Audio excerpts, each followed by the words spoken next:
raha ny eo anivon'ny anteny miram-pirenena kosa ny resahana dia mitohy ny fifandirana eo amin'ny mapara sy ny PMP tsy mitovy jery ny rototana eo amin'ny raharaha anatin'ny anteny miram-pirenena izany na ny momba ny fanendrena praiminisitra ihany koa. Vola Ravoavy nanao fanadihadiana naka ny sary Tsiry Rakoto Arson. Mienjandrony tady eo amin'ny solombavambahoaka ao anatin'ny anteny miram-pirenena. Tsy mbola mivory teo anivon'ny anteny miram-pirenena androany ny solombavambahoaka avy amin'ny vondrona maro anisa miaraka amin'ny filoham-pirenena na amin'ny PMP. No mafisany ity vondrony ity fa tokony fijina aloha ny fitsipifehezana manontolo fa tsy atao tsikelikely. Ary ho azy ireo dia tsy ara-dalàna amin'ny fandaharam-potoana androany naroso ny bromaritry ny anteny miram-pirenena mikasika amin'ny fametrahana amin'ny vondrona parlementaire. Tsy voalaza ao amin'ny fandaharam-potoana nomen'ny gouvernemanta. Donc zany efa mivoana sahady ihany koa amin'ny zavatra ara-dalàna ihany koa izay zavatra zay.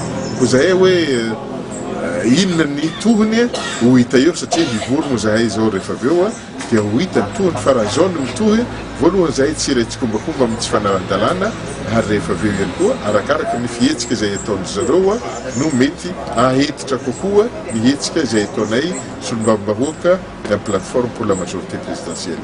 Ny solombavambahoaka mapara izay manondro kosa ny parlementaire PMP ho tsy manara-dalàna raha nanolotra anarana praiminisitra tamin'ny filoham-pirenena. Itsika dia tsy soviana fa misy ny lalam-panorenana izay voafidy tamin'iny 4e république ity ary ny ACC ihany koa dia nametraka mazava tsara mihitsy ny ao anatin'le avis navoakany sy ny décision izay navoakany fa izay groupe ny forona ara-dalàna talohan'ny fifidianana ka mahanana ny majorité no manolotra ny anaran'ny praiminisitra.